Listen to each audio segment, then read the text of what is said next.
செந்தில் பாலாஜி போன்ற அமைச்சரை வைத்திருந்தால் அந்த கட்சியானது உருப்படியாக இல்லாமல் போய்விடும். ஆகவே அவர் உடனடியாக பதவி விலக வேண்டும். பொன்முடியையும் அமைச்சர் நீக்கினால்தான் இந்த மக்கள் ஏற்றுக்கொள்வார்கள். ஆகவே பெண்களை முதலமைச்சர் ஆக்கி காண்பித்ததும் தமிழகத்தில் அனைத்து இந்திய அண்ணா திராவிட முன்னேற்ற கழகம்.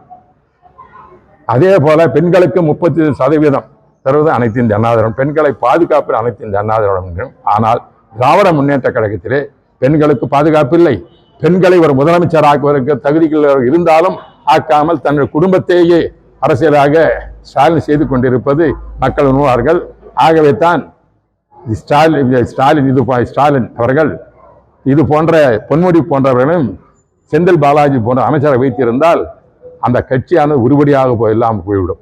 இதுதான் அந்த வார்த்தை எனக்கு சொல்லக்கூடாது. இருந்தாலும் அவருக்கு மக்கள் உணர்ந்து கொண்டிருக்கிறார்கள் என்ன நடக்கிறது என்பதை.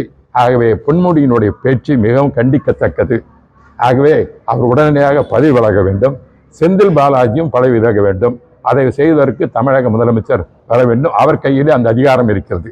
கட்சி பதவி நீக்குவதில்லை, அரசாங்கத்தில் இருக்கின்ற இந்த பதவியில் இருக்க உயர் பதவியில் இருக்க நீக்குவதற்கு முழு அதிகாரம் உள்ள இடம் இருக்கின்ற ஸ்டாலின் அவர்கள் உடனடியாக செந்தில் பாலாஜியையும் அதே போல பொன்முடியையும் அமைச்சர் நீக்கினால்தான் இந்த மக்கள் ஏற்றுக்கொள்வார்கள். மக்கள் பெண்களானது போராட்டம் செய்வார்கள் என்பதை தெரிவித்துக் கொள்ள விரும்புகிறேன்.